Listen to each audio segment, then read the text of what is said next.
in Papua New Guinea and welcome to a brand new episode of Business PNG.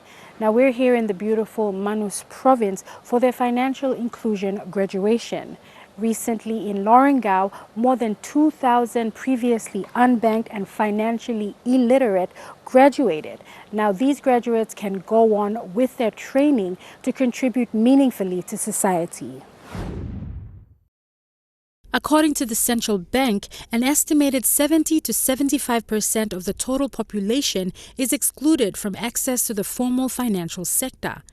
Currently, only 40% of adults have a deposit or transaction account, and a lack of access to financial services for women compared to that of men is particularly dire. In terms of gender equity, here we are emphasizing participation of women. Not only participation, but increasing the participation of women in all aspects of financial services that we provide to our people. The bank's overall goal at the beginning of the first National Financial Inclusion Strategy 2014-2015 was to bank 1 million more unbanked low-income people, and 50% of those 1 million new deposit or transaction accounts should be owned by women. Financial inclusion is a common theme in everyday life and also in policy discussions within public sector and also within the private sector, and of course in private lives of people. At the end of the first strategy period, more than 1.2 million new deposit accounts were opened. However, the percentage of new accounts opened and owned by women was only 26%. Because of this, the Microfinance Expansion Project, under the umbrella of the Center for Excellence in Financial Inclusion, has rolled out training to the provinces, and many people in remote areas have benefited from the training, more recently in the Manus Province.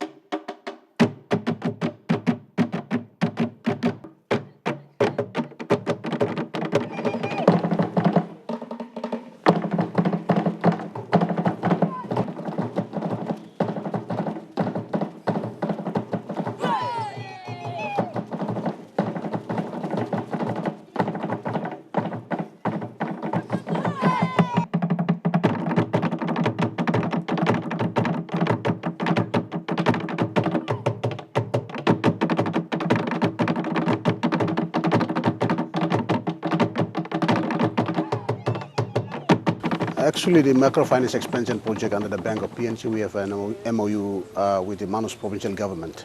The Manus Provincial Government under the Manus Support Program, which is funded by the Australian ICOM or DFAT, they have a component that supports the people, especially on the financial literacy program.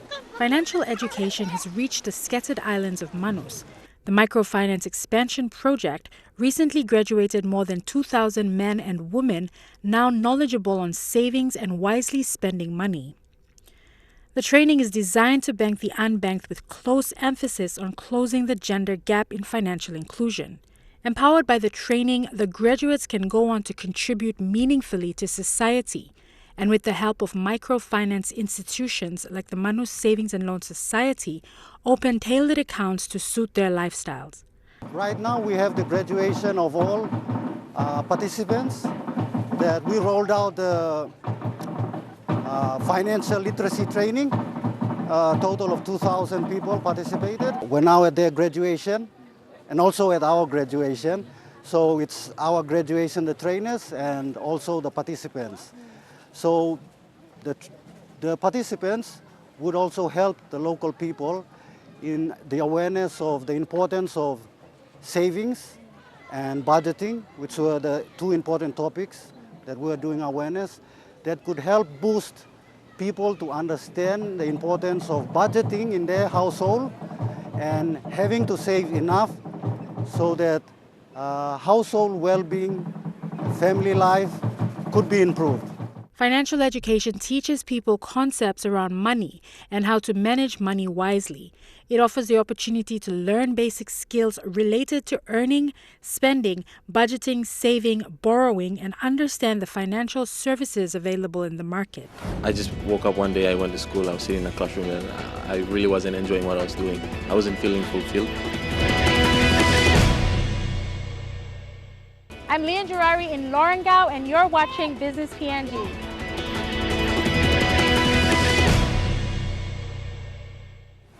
Kumu Game Changers initiative was introduced a couple of years ago by founder Mr. Anthony Smare. Now, since then, the program has identified several successful young entrepreneurs like Bitcoin enthusiast Mr. Shane Ninai. Now, this time around, we look at some of the upcoming entrepreneurs and figure out what ideas they have in store. Kumu Game Changers is a development sector initiative to initiate and scale impact through startup entrepreneurship. The initiative was launched in late 2014 with the support of donors, the United Nations Development Programme, and the Australian government. The initiative aims to influence the inclusive development discourse and scale impact addressing key challenges through the work with entrepreneurs, impact investors, and inclusive businesses. Papua New Guinea has a lot of problems, like any developing country. The solutions to those problems, we have it already. It's in our people. And, so many people look at particular problems that they're encountering, and they already can think of how to actually deal with that problem. And our program is there to actually help those people. You have a solution to a problem that impacts all of us. There is an organization out here, the Kumu Game Changers, which is supported by some of the biggest businesses in the country, some of the leading business people in the country, by donor agencies, by a lot of different players. We want to actually help you take your idea and make it a reality. The pioneer round of the competition saw ambitious entrepreneurs Shane Ninai and Roberta Morlin travel to the United States of America for further training. After the success of the first round, countless entrepreneurs have climbed the bandwagon for the 2017 round of the competition. Really, it's about identifying, new entrepreneurs in Papua New Guinea that are looking for that a little bit of help to take their idea forward. And their idea has to be an idea that is, has the potential to impact the lives of thousands of people. So it's got to be a game-changing idea. And by helping them, we're then, making them become game changers. So that's the whole concept. We did the first one in 2015. Extraordinarily successful. It exceeded our expectations. We found 42 amazing Papua New Guineans. We helped them, resourced them, gave them opportunity. Some have gone overseas, and you got examples like Shane Ninai, Roberta Morlin, who've done extraordinary. Mayor Ravu, all of them have done phenomenally well. They demonstrated that on an international level, our Papua New Guineans are world class if given a right opportunity. The purpose of the initiative runs deeper than just good ideas being developed. It also helps turn these ideas into profitable businesses that will deliver essential services.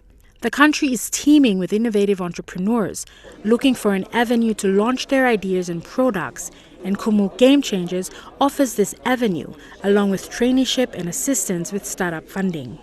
We're now putting in place a longer program that's going to run for a number of years. And so this 2017 is the second edition where we're putting it out there. We've designed it so it's better. And we're looking for 40 entrepreneurs to give them the same opportunity to come in, be part of that bigger, game-changing community. Help them, resource them, empower them so they go off and change the lives of their customers, in Papua New Guinea and then the rest of the world. How is it different? Well, the first difference is that we are building a new entrepreneurship center, which will exist to resource them, to give them access to, strategic business, tax advice, a place where they can work, where they have free internet, they have access to the best advice to make their entrepreneurship dreams a reality. So that's one big development, and that entrepreneurship center, the Kumu Entrepreneurship Center, is also accessible to members of the public that want help with entrepreneurship. Business PNG had a chat with a young man with bright ideas, committed to achieve his goals through the program. Isaac Elijah is from a single-parent home and aspires to start an inspirational clothing line geared towards a relatively young target market. My name's Isaac. Elijah is my middle name. I'm 21 years old, well, soon to be 22. I'm the youngest in the cohort so far. I was a university student. I was doing my first year a few months ago. I think I just woke up one day, I went to school, I was sitting in a classroom that I really wasn't enjoying what I was doing. I wasn't feeling fulfilled. And I recall very vividly, with only 5 kina in my pocket and an idea in my head. And so fast forward, I've established a great team of young people who want to work closely with me to bring change into our society through business, obviously. And so Kumul Game Changers has been had a great impact in driving the change. And I think filtering the idea through this process gives me that leverage to best deliver what I want to deliver to my people, specifically young people. I think some of the challenges that I had faced are my most immediate challenges, I think, and the 5 kina can represent my financial situation. I didn't have all the money that I needed to basically get what I wanted off the ground. And then there's that stepping out of this certainty. In the next 4 years, I was going to get a degree. If I step out of this completely unknown, environment, and so I think those were some of the most immediate challenges I had faced as a young entrepreneur. And the self-belief of actually, can I do it? Can I really do this? And I think a lot of what I'm trying to build is to tell young people that you can do it. Your financial situation, your background. I mean, I came from a single-parent home, and a lot of young people would use it as an excuse to be, whatnot. But I think those things, those challenges that you face, they make you a better person. And if you want to build something great, you got to teach some people the lesson. And I think essentially what I want to stand for is hope, encouragement, because young people need that to step out into a business world, and any world for that matter, if you're trying to do great things. Using items that are found within our environment to try and create something that is quality that a modern Papua New Guinean woman would like. I'm Mira Batulo, and you're watching Business PNG.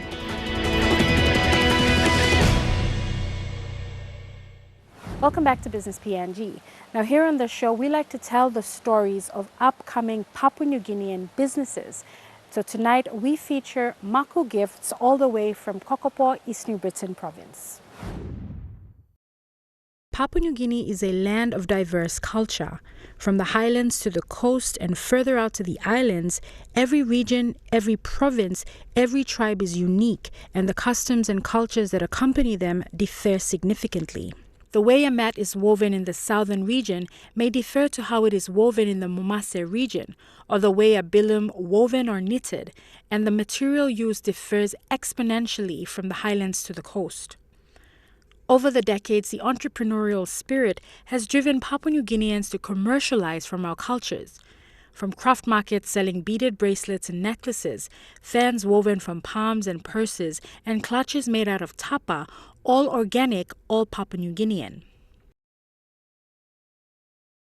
A key trend surfacing in past years is the commercializing of the Papua New Guinean culture, from the tapa cloth to woven mats and to the most symbolic, the bilum. However, the challenge lies in moving from the craft markets to the international markets. And this is a challenge that East New Britain-based SME Maku Gifts knows too well.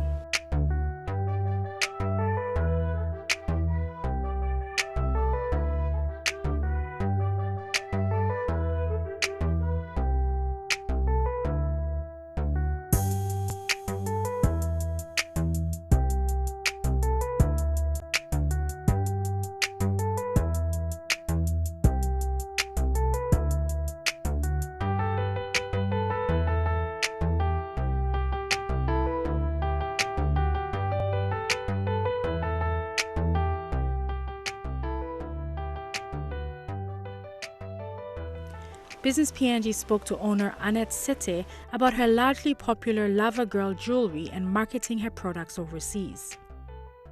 So my name's Annette. I do Love a Girl. We're basically known for jewelries, I think.